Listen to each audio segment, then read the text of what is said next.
Perkenalkan, nama saya Indri Manalu dengan NPM B1A024418. Baik, saya akan menjelaskan tentang teori kejahatan. Teori kejahatan terbagi menjadi 5, yaitu yang pertama ada teori biologis, yang kedua ada teori psikologis, yang ketiga ada teori sosiologis, yang keempat ada teori konflik, dan yang kelima ada teori belajar sosial. Baik, yang pertama yaitu ada teori biologis.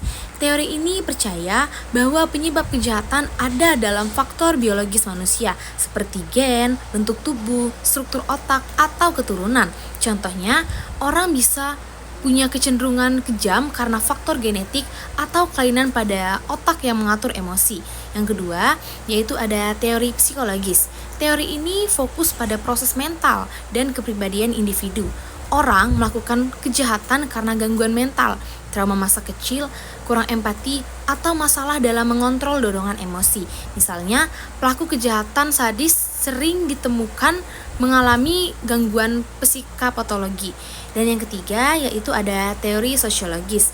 Teori ini menekankan pengaruh lingkungan sosial, contohnya keluarga, teman, pendidikan, kemiskinan, dan norma masyarakat. Kejahatan terjadi karena tekanan dari lingkungan, ketidakadilan, atau kurangnya sosialisasi nilai baik.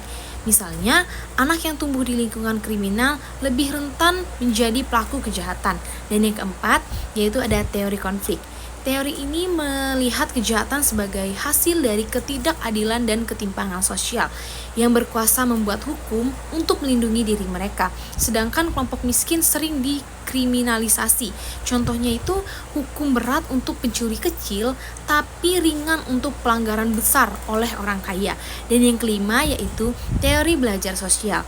Teori ini mengatakan kejahatan adalah perilaku yang dipelajari melalui interaksi dengan orang lain. Orang belajar bagaimana melakukan kejahatan dari teman, keluarga, atau kelompok sosial tertentu. Misalnya, remaja yang berteman dengan geng kriminal akhirnya ikut melakukan kejahatan. Dan yang terakhir yaitu ada kesimpulan. Semua teori ini menunjukkan bahwa kejahatan tidak muncul dari satu faktor saja. Bisa dari faktor dalam diri seperti gen dan kepribadian, dan faktor luar seperti lingkungan sosial atau ketidakadilan. Kejahatan adalah fenomena kompleks yang bisa melibatkan biologi, psikologis, sosial, struktur, kekuasaan, dan proses belajar secara bersamaan. Dan itulah penjelasan tentang 5 teori kejahatan dari saya. Sekian dan terima kasih.